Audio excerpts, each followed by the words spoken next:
ಬೀದಿ ಬದಿ ವ್ಯಾಪಾರಸ್ಥರು ಎಲ್ಲರೂ ಬಡವರೇ ಸರ್. ಅವತ್ತಿನ ತಿಂದು ಅವತ್ತಿನ ದುಡ್ದು ಅವತ್ತೇ ಇದು ಮಾಡೋರು.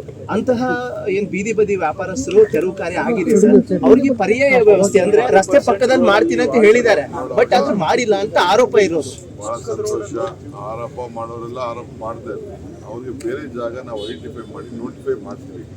ಪಕ್ಕದ ಜಾಗ ಜನಕ್ಕೆ ವೆಹಿಕಲ್ ಮೂವ್ಮೆಂಟ್ಗೆ ಆಗ್ಬಾರ್ದು. ಹಾಗಂತ ಪಕ್ಕದ ಜಾಗ ಅಂತ ಯಾವುದೋ ಮನೆ ಮುಂದೆ ಎಲ್ಲ ಹಾಕ್ಬೇಕಾಗಲ್ಲ.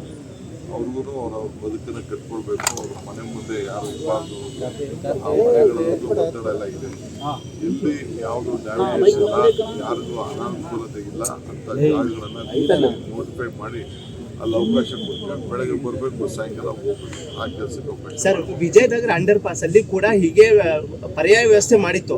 ಬಟ್ ಅಂಡರ್ ಪಾಸ್ ಅಲ್ಲಿ ಯಾವುದೇ ಕೂಡ ಬೀದಿ ಬದಿ ವ್ಯಾಪಾರಸ್ಥರು ಒಳಗಡೆ ಹೋಗಿ ವ್ಯಾಪಾರ ಮಾಡ್ತಿಲ್ಲ. ಎಲ್ಲರೂ ಕೂಡ ಮತ್ತೆ ಮೇನ್ ರಸ್ತೆಗೆ ಬರ್ತಾ ಇದ್ದಾರೆ. ಇದರಿಂದ ಪ್ರಾಬ್ಲಮ್ ಆಗ್ತಿದೆ. ಇದನ್ನ ವ್ಯಾಪಾರಸ್ಥರು ಅರ್ಥ ಮಾಡ್ಕೋಬೇಕು. ವಿಜಯನಗರ ಒಂದೇ ಅಲ್ಲ, ಆ ರೀತಿ ಬೇರೆ ಬೇರೆ ಕಡೆಗಳಲ್ಲೂ ಆಗಿದೆ. ಅವ್ರಿಗೆ ಯಾವ ರೀತಿ ಜಾಗೃತಿ ಮೂಡಿಸ್ತೀರಿ ಅಂತ ಸಲಹೆ ಇದೆಯಲ್ಲ, ನಿಮ್ಮ ಸಲಹೆ, ನಿಮ್ಮ ಅನುಭವದ ಜ್ಞಾನ ಭಂಡಾರದಿಂದ ಏನೆಲ್ಲ ಈಚೆ ಬರ್ತಾ ಇದೆ ಮಾತು, ಅದಕ್ಕೆಲ್ಲ ಗೌರವ ಕೊಡುವಂಥ ಕೆಲಸ ಮಾಡ್ತಾರೆ.